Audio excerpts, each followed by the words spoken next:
Students, you've heard me speak of Socrates, the greatest man who ever drew breath. You've heard me speak of how he was tried, he was convicted, he was condemned, and he was sentenced to death. And for what crimes? What crimes brought this mighty man down?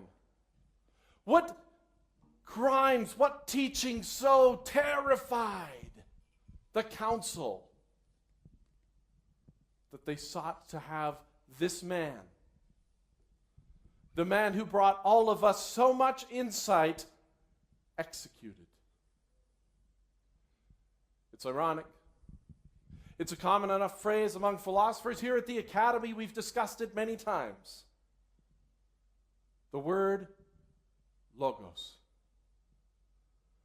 You've heard us talk about the logos, the overriding principle, the one truth, the ruling reason, the guiding principle which binds all things together.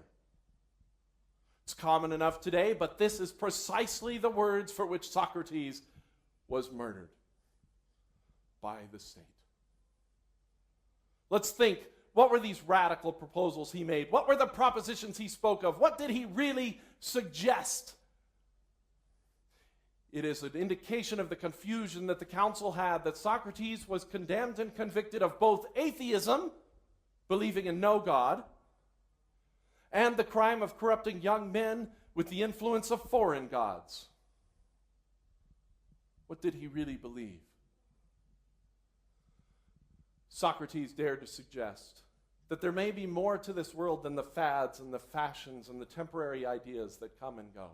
He suggested there were things like piety and justice and love and compassion. And he suggested these things transcended the fads and the fashions and the political whims and the economic decisions of the day.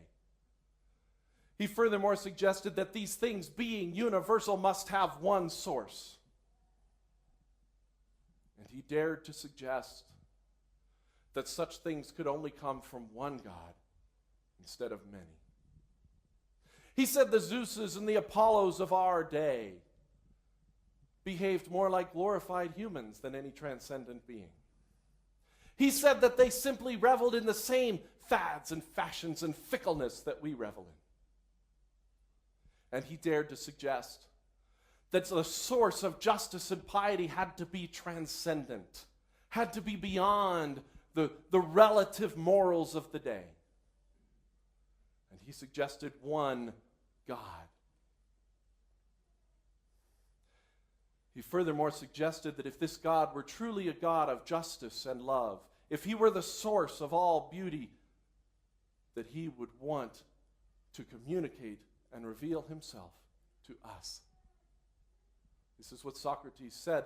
Socrates himself, you remember, said that he thought he had a divine inner voice, that somebody whispered to him things he could not otherwise have known. And he suggested that this logos would send a message, would find a way to communicate to us. And this is why he was executed. But what if he was right? Students, the dilemma I pose to you today to discuss, the dialectic I want you to explore in your studies today, the question I have for you is, what if he's right? Because the dilemma that Socrates comes to is this.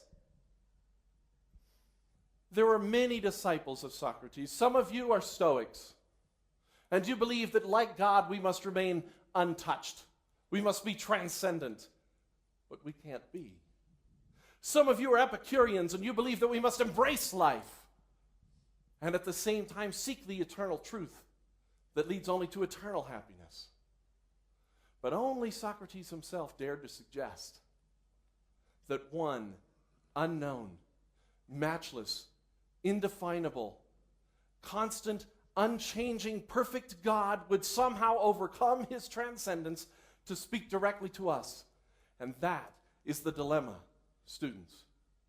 How can a transcendent God send a message to us that we could even grasp?